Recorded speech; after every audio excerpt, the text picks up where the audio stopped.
Today we're out here with a 2017 Mazda CX-5 Grand Touring, and unfortunately we have a broken tail light. So we're going to go ahead and see if we can get that replaced.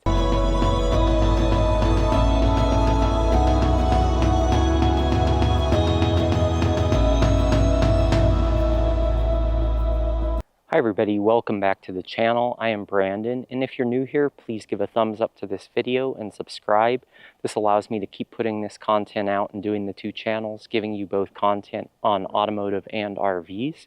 Now, if you have one of these generations from 2017 up, the procedure should be similar, so hopefully this helps you out. Okay, so to get things started off, we need to open our tailgate.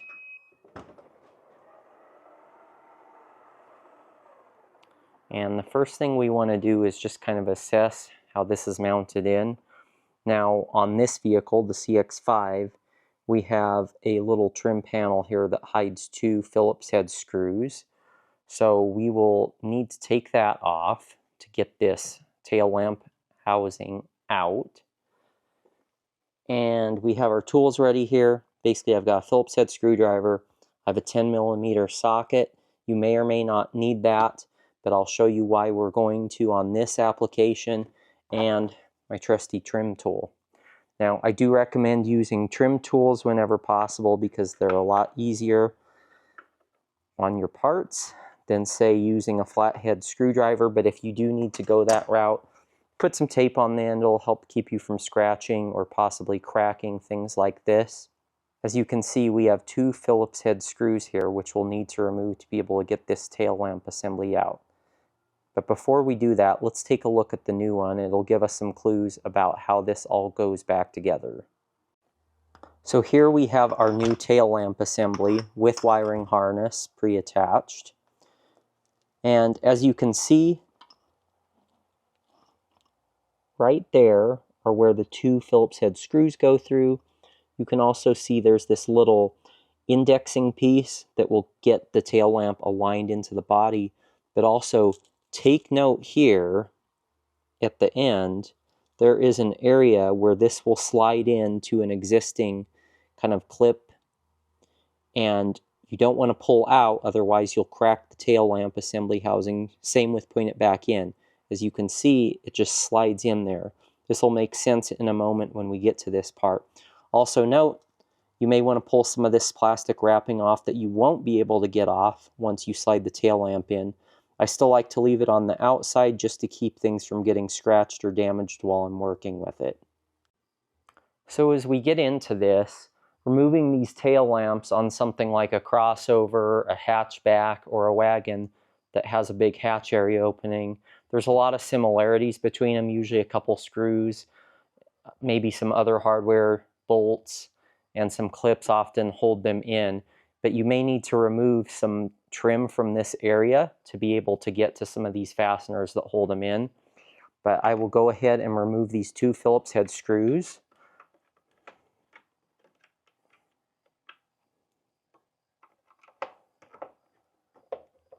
And then, as we saw on our new tail lamp, because near the front edge it guides straight in, we don't want to move this and pull it out sideways, but rather we want to pull this straight back. So I'll give it a little tug. This one was already pretty loose. So once we pull this out, I'm going to twist the connectors that hold the bulbs in. This one actually is just a dust cap that then exposes the LED chip, and this just unclips. So you just get in there with your thumb or finger, push down, and it disconnects from here. That's what it looks like. And now we can pull this free. So at this point, there's two possible scenarios that you're in. If you have the ability, or your situation allows you to just swap the bulbs over from the old assembly into the new one, you can go ahead and do that and just slide this back in, put the two screws in, and call it done. However, we're going to go ahead and go the more difficult step and go go a little further so that we can actually disconnect this wiring harness, because we have a new wiring harness on our new tail lamp assembly. So this is the part that can be a little bit frustrating, but we're going to go ahead and do some removal. All right, to make the job easier, we need to start clearing some of this out of the way. So if you have one of these cargo liners, just pull it out, set it aside, and then we can pull up the cargo cover. And I recommend, if you can, if yours comes out easily, do that. Or in our case, we're just going to kind of pull it up and back. So that's removed. Now I'm going to go ahead and also remove these styrofoam pieces that hold in our jack tools and tire tools. On this one, it has a subwoofer built in here. So we're going to go ahead and just pull the wiring that runs through here out like that. You can slide that foam piece out. Slide this foam piece out. Okay, and the reason that we're doing this is because we'll need to pull some of this trim off. So to do that,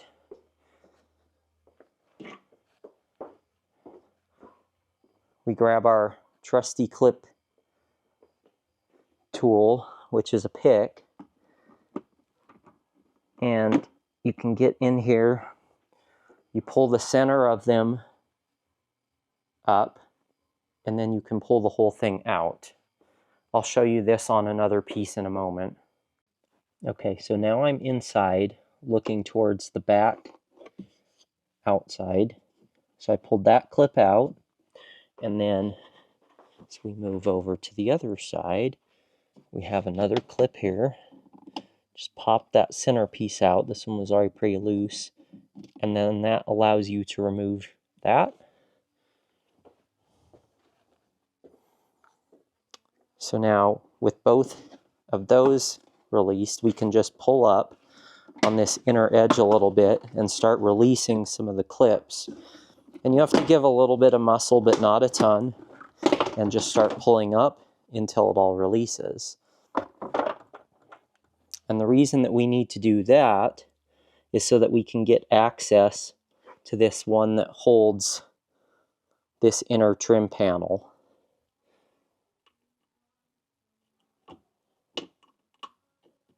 So that pulls up in the center, and then you can just pull it out, and it shouldn't damage if you're able to get the center out. Okay, with that done, we're now again looking on the inner back side of this panel, and you see we've got these little hooks. We need to get these disconnected, otherwise we won't be able to pull the trim panel off as needed. So once you pry that up, you'll see a 10mm bolt. So we'll get in there and loosen that.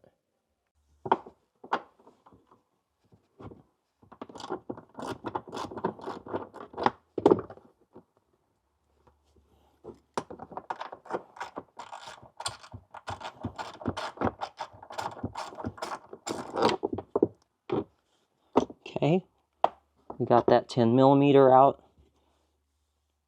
Now we're able to just pull that hook off. So that allows us at the back to be able to pry this apart.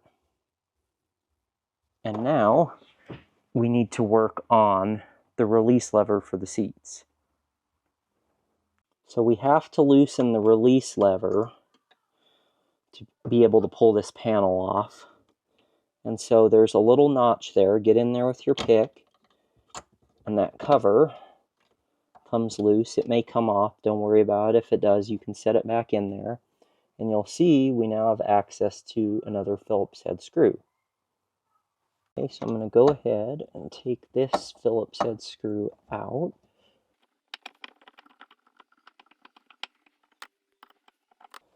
Okay, with that out of there, I should be able to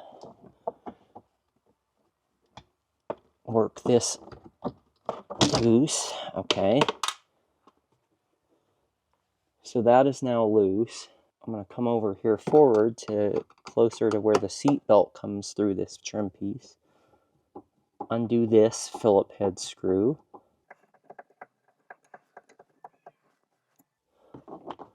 Okay, so with that detached, our hook detached, clips undone, I think we can start pulling this back. So again, I'm just going to start getting in here with my trim tool and peeling along through here until I feel an obstruction, which is how I know there's going to be a clip holding this on. So again, as I move upward, there's another clip, and downward another clip, and you can see this is all starting to come loose now. I'm going to work my way along the leading edge, and I'm doing this very gently because these can stress and break sometimes, so just take your time and gently pull at it until everything just kind of comes loose. Now, the reason we went through all of this trouble is because to get to the wiring harness, you have to be able to access in here because they don't give you enough lead to be able to pull it out through that pocket where the grommet is. So, you can pull this grommet loose, which we'll need to anyway to remove it to put the new one in. But as you can see, it attaches inside of there. So you have to be able to get to the back. One of the things to know is if you put your hand in here and kind of feel where you're getting resistance, if you push forward a little bit and then out to the side, it'll help you pull this out without ripping a wiring harness or tearing anything off of here. So just be mindful that the obstruction you're probably feeling is this ear that catches on the wiring harness. So now that we pull that back, we have a decent amount of space without taking everything off. Now, if you want, you can also remove this 12-volt outlet from the front. It just pries out on the inside. Right there, you can take your trim tool and pull that out, but I don't think I need to because I have enough slack in it. So with this pulled back a bit and all of that out of the way, you can now see where that inner tail lamp harness runs to. The connector is right there. So with all of this exposed, I can just press on the side, or I should be able to, and get this released. Off camera, I had to do that so that I could use both hands. But yeah, you just push in on that, and while pushing in, it allows it to lift over the little lip on the harness, and then you can just pull it straight up. So now, with that free, voila, it all just comes out. So now, I'm going to go ahead and grab our new tail lamp, set it into place loosely, run the wiring harness through, and reconnect it. So I'll show you, here's that front mounting point I was talking about. Be careful here, otherwise you could break the tab on the tail lamp. So you want to just slide this straight in when you're putting the tail lamp in. Don't press from the side. Okay, we have our new tail lamp. That's the part that slides straight forward. What I'm going to do here, one-handed, fish the harness through. Okay, so I've got it gently put into place. I'm going to reconnect the new wiring harness. So as you can see, there it is. Okay, you heard that snap in, so that's good there. I'm going to come back here now and peel off what I might have a little bit of a hard time with once the tail lamp is fully set into place. Okay, so now with both my hands free, I can make sure that I'm getting this right. So I'm going to go ahead, first of all, and press my rubber grommet in here so that everything is water and dust sealed properly.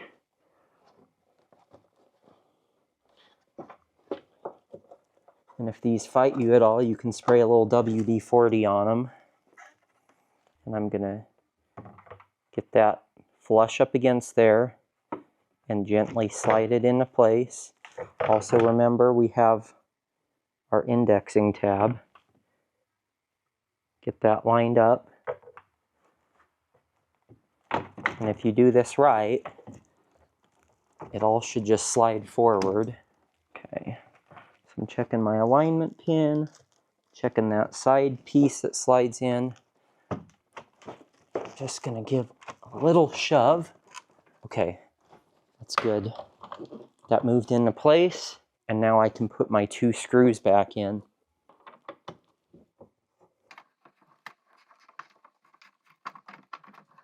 Now I do suggest, before putting it all back together, making sure that your new tail lamp and your turn signal works. So I'm going to go ahead and check that right now.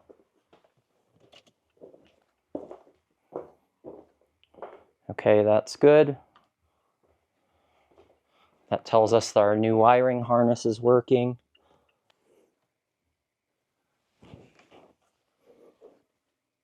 Okay, we should have a parking lamp there. And we'll check our brake light functionality. Looks like that is working. Okay, so since we verified that the tail lamp is working correctly, we can go ahead and put this little cover back on. Just snaps in there. And now we'll work on putting the interior trim panels back together. So the first thing that I'm going to do is kind of gently where these ears are, set it back in place behind those wiring harnesses that run up through here. And then I'm going to go ahead and use just one of these clips to sort of get me reoriented. I'm going to go ahead and kind of run this like so to make sure that our weather stripping still is on the correct side. So go ahead and make sure that your weather stripping is on the outside of your trim so that you don't get wind noise or water leaks.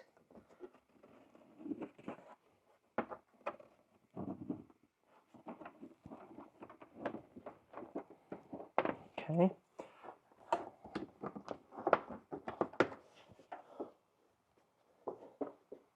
Now I'm going to go ahead and just press back into place up top, all along there. Make sure everything's relatively seated.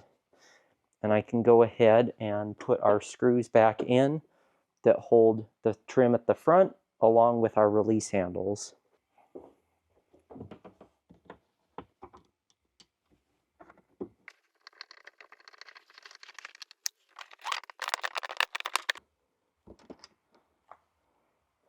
And there is a little white retainer for this towards the back that you'll see. You just got to kind of slide it up in there, much like the front edge of the tail lamp itself. Okay, now we can put the screw back in.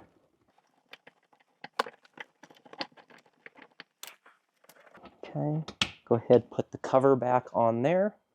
Now I'm going to go ahead and put this clip back in. We can take our tailgate edge trim piece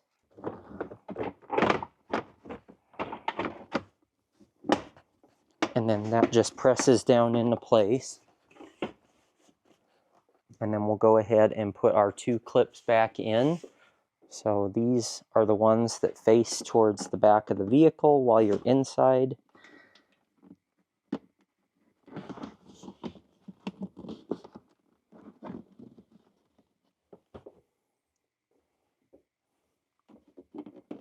And once you've got those set in place, just go ahead and push the center in to lock them in place.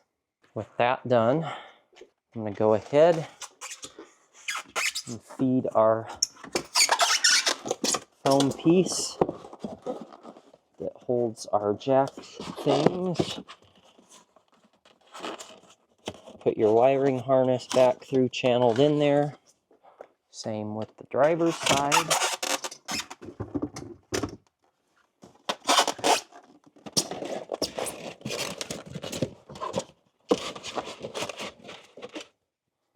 Now we can go ahead and put our cargo floor back into place.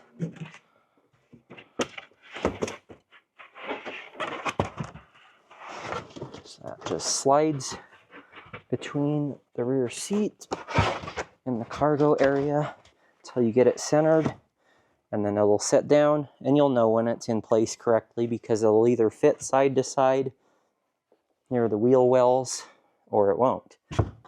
And then you can just set that back down. So at this point, we have everything back in place. Go ahead, put our cargo area cover back on. One thing we need to do here is get our hook set back into place. So there it is. That's what the back looks like. There's only one way this works, because there's a little hole on the back that goes with the hole in the trim piece. Just press that into place.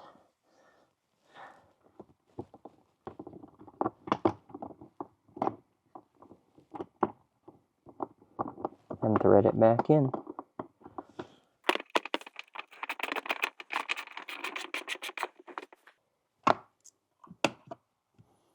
That just folds back down, and that is ready. One quick thing to note, when you pull this trim piece off, this little center piece might come out that just hides the mounting bolts for the latch striker, but that's no big deal. It's just a plastic mounting thing with tabs on it. Just set it back into place.